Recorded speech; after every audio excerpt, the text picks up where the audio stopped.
Assalamualaikum warahmatullahi wabarakatuh. Alhamdulillah wa syukurillah wala haula wala quwata illa billahil aliyil azim. Pemirsa Mahkota TV Kota Malang, alhamdulillah kali ini kita akan berbincang hikmah bersama para pendekar tapak suci Kota Malang. Kali ini dengan tema biasakan yang benar, tidak membenarkan kebiasaan.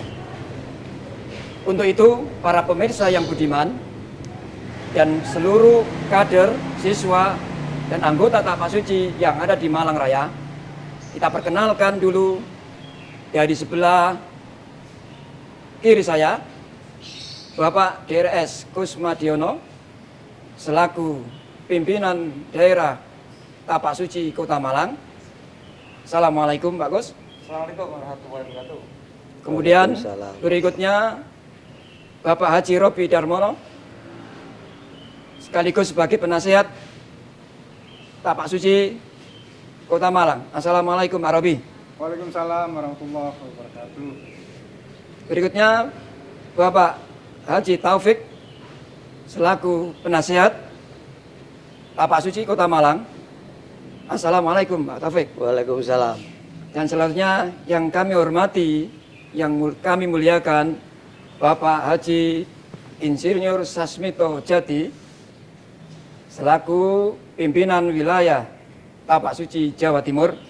Assalamualaikum Bapak. Waalaikumsalam warahmatullahi wabarakatuh. Dan yang terakhir sebelah kiri saya, yaitu Bapak Mujiono, selaku Dewan Pelatih tapak suci Kota Malang. Assalamualaikum Pak. Waalaikumsalam warahmatullahi wabarakatuh. Oke, pada kesempatan bincang kali ini dengan tema biasakan yang benar, tidak membenarkan kebiasaan. Untuk itu kami awali pada bincang kali ini yang terhormat Bapak Haji Taufik selaku pendekar utama tapak suci Kota Malang untuk mengawali pada perbincangan atau sesi ini. Kepada Pak Taufik dipersilakan. Terima kasih. Assalamualaikum warahmatullahi wabarakatuh. Kali ini Pimda Malang didampingi oleh pimpinan wilayah Jawa Timur akan berbincang-bincang sekitar Ramadan dengan judul biasakan yang benar, tidak membenarkan kebiasaan. Yang dimaksud adalah karena kita puasa Ramadan kali ini sesuai dengan ikrar tapak suci, dengan iman dan akhlak kita menjadi kuat, tanpa iman dan akhlak kita menjadi lemah. Maka dengan iman dan akhlak inilah kita akan membiasakan yang benar, tidak membenarkan kebiasaan. Dan dimaksud adalah yang pertama, kalau kita beribadah kepada Allah itu biasakan dalilnya jelas, Qur'annya jelas, hadisnya jelas. Jadi tidak berdasarkan kebiasaan-kebiasaan yang biasa diamalkan. Lah, benar ada 4 indikator. Yang pertama harus berpola kepada adanya dalil. Yang kedua, indikator yang kedua harus berpola kepada adanya contoh dari Rasulullah. Jadi kalau nggak ada dalil, nggak ada contoh, ya jangan ngarang sendiri. Yang ketiga, indikatornya adalah suprarasional. Artinya di atas jangkauan akal. Memang kadang-kadang beragama tidak masuk akal. Dan memang agama bukan urusan akal tapi urusan wahyu.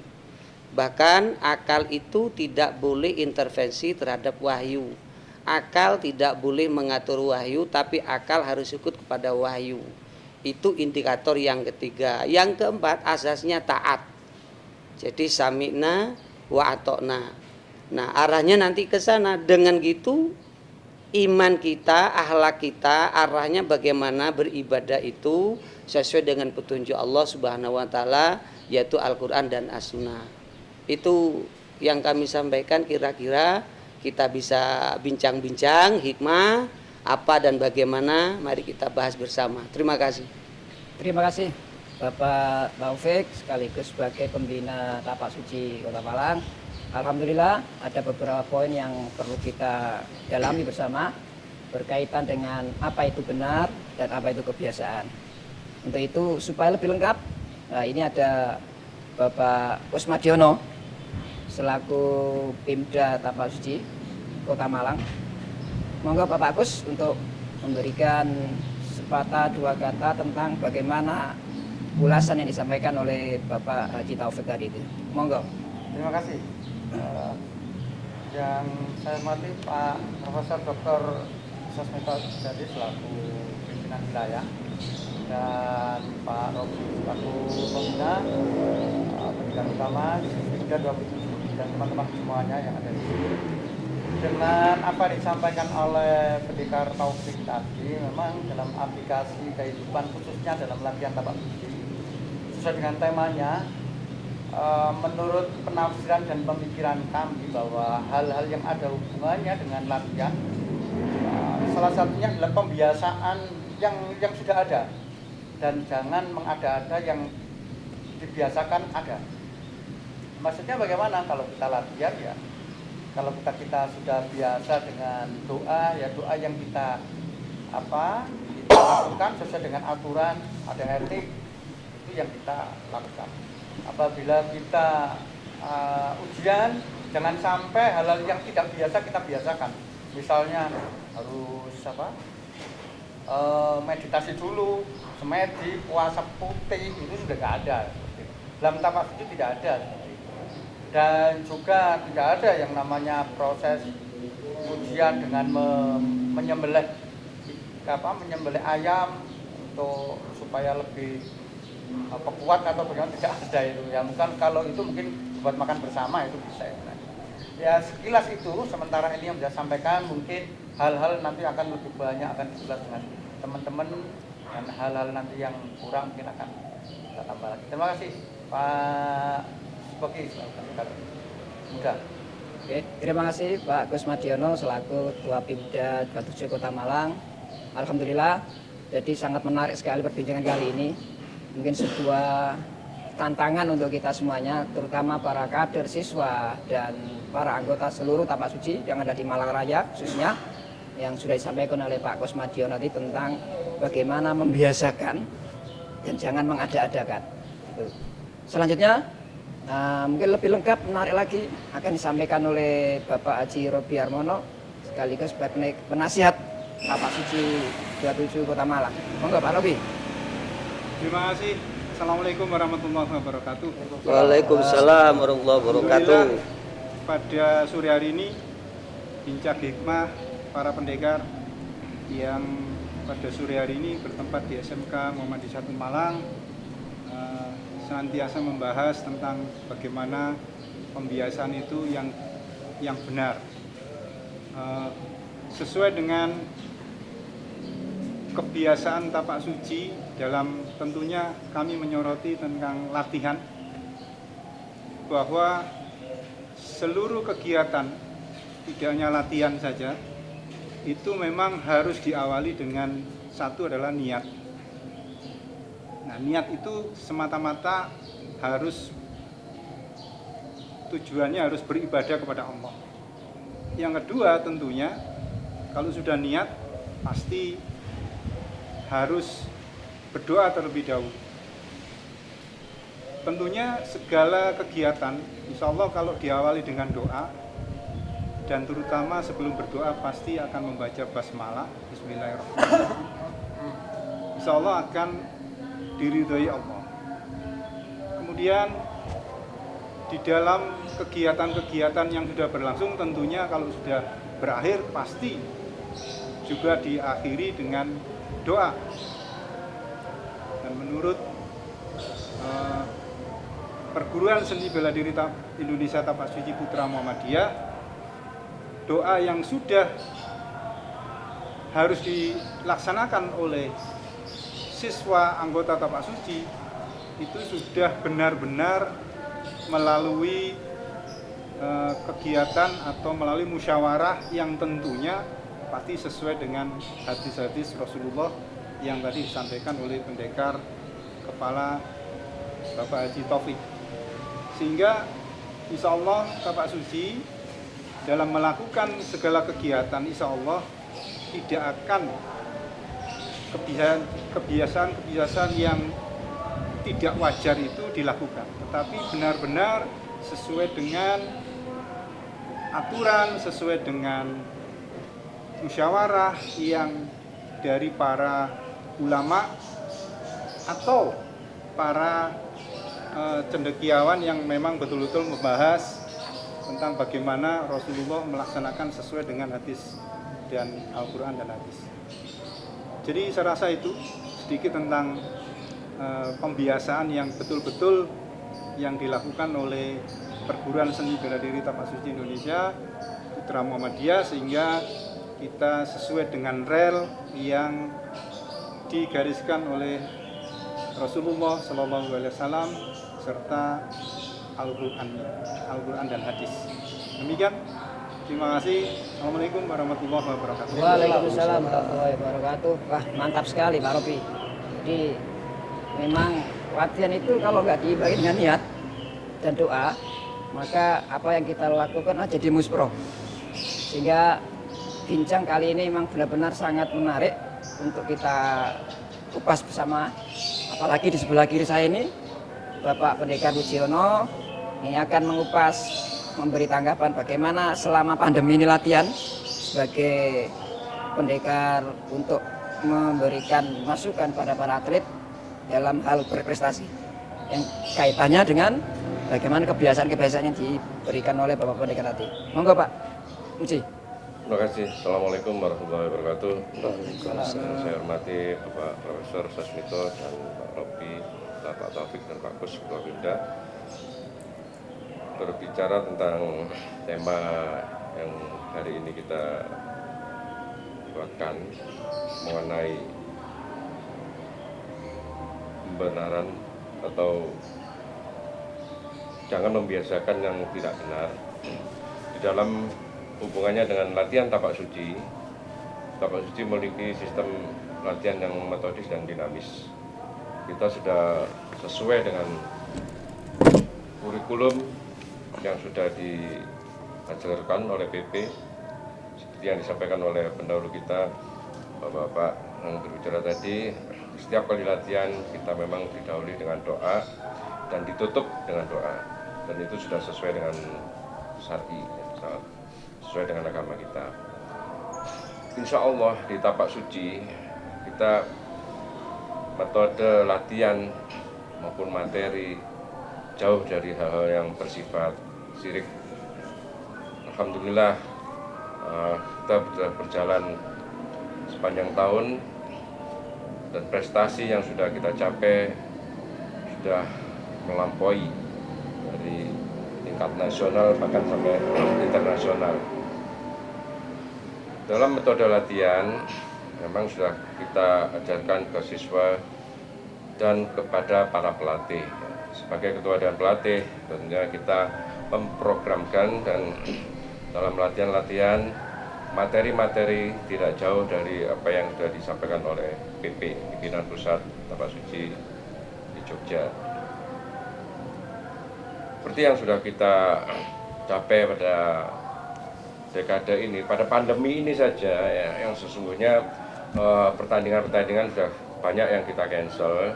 Nah, tapi tahun 2001 ini saja, alhamdulillah untuk Kota Malang, KUSN yang dulu U2SN ya, kita alhamdulillah tingkat SD dan SMP 1, 2, 3 juara kita semua raih. Alhamdulillah 2 tahun ini juara 1, juara 2, juara 3, bahkan juara harapan semuanya dari tapak suci. Dan capaian itu tentunya tidak serta-merta ya, tanpa didahului dengan latihan-latihan yang disiplin, materi-materi yang diberikan pelatih. Tentunya kita sudah berpengalaman, dan hal itu harapan kita tetap kita jaga tradisi juara ya. Tahun-tahun ke depan insya Allah Kota Malang akan melahirkan atlet-atlet nasional bahkan internasional insya Allah. Saya kira itu hubungannya dengan tema hari ini. Saya ucapkan banyak terima kasih. Mohon maaf. Assalamualaikum warahmatullahi wabarakatuh. Waalaikumsalam warahmatullahi wabarakatuh. Terima kasih Bapak Mujiono yang memberikan ulasan tentang bagaimana sistem dan metode latihan saat pandemi, sekaligus kebiasaan-kebiasaan yang dilakukan oleh siswa, kader, dan para pendekar Tapakti semuanya. Pemirsa yang budiman, alhamdulillah saatnya kita dengarkan tamu kita, Ketua Wilayah Tapak Suci Jawa Timur. Alhamdulillah sudah hadir di tengah-tengah kita, yaitu Bapak Profesor Dr. Insinyur Haji Muhammad Sasmito Jati MSc. Ya, kali ini akan memberikan beberapa kajian-kajian apa yang disampaikan oleh pemateri sekaligus sebagai closing ceremony Pak Sas. Nah, Pak Sas itu panggilan akrabnya Pak Sas. Ya, sehingga sudah dikenal oleh seluruh kalangan Tapak Suci yang ada di Jawa Timur dan seluruh Indonesia. Monggo Pak Sas untuk memberikan ujangan-ujangannya. Terima kasih. Assalamualaikum warahmatullahi wabarakatuh. Waalaikumsalam. Terima kasih Pak Gus Madiono, Pendekar Robi, Pendekar Mujiono, Pendekar Taufik, dan semua moderator. Jadi alhamdulillah pada sore hari ini kita semua diajak berdialog bareng, diskusi dengan kebiasaan-kebiasaan yang benar atau membenarkan sebuah kebiasaan. Nah ini sesuatu yang sangat menarik menurut saya. Dan kebetulan pada hari ini kita sudah berada di pertengahan bulan Ramadan ya. Jadi kalau Tapak Suci sebagai perguruan tinggi, perguruan bela diri Indonesia di bawah Muhammadiyah, maka bulan Ramadan kita semua hafal. Selalu kita menyampaikan surat Al-Baqarah 183 sampai 189 kalau nggak salah. 189. Ya. Itu menarik. Kita insya Allah ini Pendekar Taufik masih hafal ini. Ya. Tapi yang perlu di underline ya, di garis bawahi di ayat-ayat yang menarik ini sebetulnya seperti yang kita diskusikan pada hari ini. Ujung dari ayatnya itu kan la'allakum tattaqun. Ini kan fi'il mudharek. Ya. Semuanya itu ya. In kuntum ta'lamun ya yang 184 terus la'allahum yarsudun. Ya, yarsudun itu artinya yang benar. Kita menuju ke kebenaran. Seperti tadi kita diskusikan kan, ada kebiasaan kita yang bisa jadi salah, bisa jadi belum tentu benar. Nah, tapi kalau itu salah, mari kita perbaiki. Itu yang penting. Pada bulan Ramadan itu yarsudun tadi, itu harus kita fokuskan bahwa sebagai introspeksi diri, ya kan. Terus juga untuk memperbaiki diri, salah satu poin dari ayat tadi kan wa antusumu khairul lakum, wa antum puasalah kamu agar supaya kamu baik. Khair itu pengertiannya luas. Ya kalau di dalam di Al-Qur'an ini disebutkan ada amal solihah. Solihah itu juga baik, amal soleh itu baik. Tapi khair itu lebih luas lagi sebetulnya pengertiannya. Termasuk di dalamnya itu sehat, ya kan?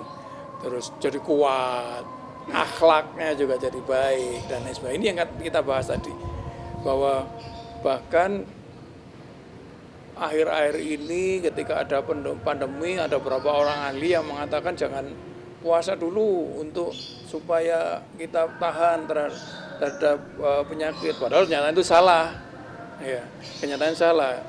Karena pada 2016 ada pemenang hadiah Nobel. Bayangkan pemenang hadiah Nobel itu yang diakui secara ilmiah, ya. Secara ilmiah kebenarannya yang disebut autophagy namanya. Yaitu justru yang lucunya dari hasil penelitian ini, ketika sel yang dikasih makan 8 sampai 18 jam itu malah sistem imunnya meningkat. Ini luar biasa. Jadi itu kan sebetulnya mari kita tetap berpuasa, ya. Kita berlatih, ya, sambil merenungi kita untuk meningkatkan ketakwaan kita. Insya Allah kita yarsudun tadi berada menjadi orang-orang yang berada di jalan yang benar. Jadi bukan sekedar kita baik, bukan sekedar kebiasaan yang setiap hari kita lakukan, belum tentu kebiasaan yang kita lakukan itu benar, belum tentu. Tapi mari kita mencari kebenaran yang hakiki. Al-haqqu min rabbik wa la takunanna minal mumtarina. Itu adalah dasar dari Tapak Suci. Maka kalau Tapak Suci yang paling bawah pun pasti hafal. dengan iman dan akhlak. Ya, dengan iman dan itu kunci. Maka ya ayyuhalladzina amanu. Lah ini ayatnya kan ya jadi untuk kita semua ayat ini bahwa kita pada hari ini diwajibkan berpuasa terus untuk meningkatkan ketakwaan kita. Karena tadi tatakun itu fi'il mudhari jadi proses. Itu kan kata kerja. Ya jadi kita pada hari ini diperbaiki, hari besok kita perbaiki lagi, lusa kita semakin baik sehingga pada akhir hayat kita itu berada pada puncak kebaikan. Itu menurut saya pengertian dalam terhadap la'allakum tattaqun ini. Jadi itulah yang menurut saya kalau boleh kita simpulkan, mari kita membiasakan bukan hanya sesuatu yang kita lakukan itu sehari-hari yang kita lakukan itu kita anggap benar, belum tentu. Pedoman kita kan Al-Quran dan Ar-Raju alal Quran was sunnah. Kita lihat, kita baca, kita pelajari lagi. Belum tentu kebiasaan yang kita lakukan ini benar. Karena kalau kita benar mengikuti Al-Quran dan As-Sunnah tadi, wa antasumu khairul lakum tadi. Insya Allah kita semua akan menjadi baik. Insya Allah. Bukan baik dalam pengertian akhlak saja, tapi baik dalam pengertian fisik. Karena tapak suci itu juga mengajarkan tentang fisik. Jadi banyak kebiasaan. Contoh sederhana misalnya kita mau puasa. Puasanya balas dendam gitu kan. Ya waktu buka makan banyak tidak karu-karuan itu kan kebiasaan yang salah gitu kan. Yang kalau sesuai dengan sunnah Nabi tidak begitu, kita makan sedikit takjil sholat baru makan lebih besar. Itu kalau kita lakukan sesuai dengan Al-Quran dan As-Sunnah, pasti insya Allah kita jadi sehat dengan iman dan akhlak, kita menjadi kuat. Itu kesimpulannya. Jadi kalau kita melakukan itu insya Allah pasti kita akan kuat, sehat, selamat dunia dan akhirat. Saya pikir itu yang biasa saya sampaikan. Mungkin kan Pak Sas, yang ada hubungannya nanti dengan anak-anak kita latihan. Ya, mungkin hal-hal kebiasaan yang sudah yang bisa kita lakukan, mungkin kita anggap benar. Yeah. Tapi mungkin Pak Sas bisa memberikan ilustrasi lah. Ya, jadi kalau pada bulan Ramadan, kita masuk Ramadan dulu, itu memang sangat dianjurkan. Di tapak suci itu kan metodis, juga bukan hanya ilmu-ilmu yang gak ketok, gak jelas itu ya, tapi metodis. Latihan saja pada bulan Ramadan. Tapi yang benar, latihannya itu harus sesudah sholat asar. Nah itu kan ini yang benar. Ya setelah sholat asar, nanti kalau kita capek, langsung waktunya buka. Tapi kalau pagi, secara metodis kita latihan terus haus, itu bahaya bisa karena kita tidak kuat. Nah, itu salah satu contoh latihan pada bulan Ramadan. Tapi bisa juga yang bukan bulan Ramadan. Ya, kalau bukan bulan Ramadan kita bisa mengatur waktu lebih bebas, ya kan? Tapi jangan sampai meninggalkan waktu-waktu utama sholat. Itu tapak suci. Ya, begitu menang dalam pertandingan pun anak tapak suci harus satu, harus sujud syukur, harus itu. Karena kemenangan yang dia peroleh itu bukan karena tendangan, pukulan rian, tidak semua itu karena petunjuk Allah. Pasti. Maka anak tapak suci apapun, ya. Kalau kita menang jangan sampai kita mendongak ke atas, tapi kita berusum ke bawah, sujud syukur. Jadi tidak ada di tapak suci itu jagoan, tidak ada. Kita hanya tunduk patuh pada perintah Allah. Itu sebenarnya. Terima kasih Pak Sasmito karena ini dibatasi oleh waktu dan ini sangat menarik. Masih ada sedikit loh Pak Luki ya. Masih ada sedikit saja, sedikit. Silakan, Tadi Pak Sas wilayah Jawa Timur kan ngomong tapak suci itu kan metodis, bukan yang goib-goib. Nah, saya ingat sejarah Nabi gini Pak Sas. Satu saat pemuda itu pakai gelang kuningan. Saya pakai ini. Gelang kuningan ya. Lalu kata pemuda itu, Nabi saya kalau pakai gelangnya jadi kuat loh Nabi. Lah, Nabi ngomong langsung inzi wa fa innaka la tazugal wanan. Pemuda lepas itu pemuda. Apa yang pemuda pakai tidak akan menghasilkan apa illa wahnan kecuali kelemahan. Lah, dalam berapa bulan ketemu lagi masih pakai, Nabi lebih keras lagi ngomongnya. Innar riqo wa tamaila wa tiwasirkan, sungguh pangkal penyakit guna-guna dan jimat adalah syirik. Makanya tahu sih karena memang metodis. Jadi yang gaib-gaib itu insya Allah pendekar sampai peserta Siswa. tidak akan pernah mempelajari itu. Oke, Terima kasih. Ya, Tapi tetap kita percaya dengan gaib. Percaya harus. Alladzi la ilaha illahu alimul ghaibi Harus. wasyahadah. Tapi kita tidak boleh mengamalkan. Nah, gitu. Jadi intinya para pemirsa sekalian, kita tidak perlu menggunakan hal-hal yang syirik. Nah itu ya, apalagi yang berbau riak. Sehingga tapak suci adalah dengan modal dengan iman dan akhlak saya menjadi kuat, tanpa iman dan akhlak saya menjadi lemah. Demikian para pemirsa sekalian, karena kita ini sudah dibatasi oleh waktu dan alhamdulillah menghasilkan sebuah bincang yang penuh dengan makna di bulan suci Ramadan ini. Kami sebagai pembawa acara, kami ucapkan kepada bapak-bapak pendekar semua yang ada di sini, mudah-mudahan semuanya ilmunya barokah dan diijabahi oleh Allah Subhanahu wa taala. Dan kami mohon maaf, mari kita tutup pada pertemuan ini dengan doa kafaratul majelis. Bismillahirrahmanirrahim wa bihamdika asyhadu an la ilaha illa anta. Sekian, wal afu minkum. Assalamualaikum warahmatullahi wabarakatuh.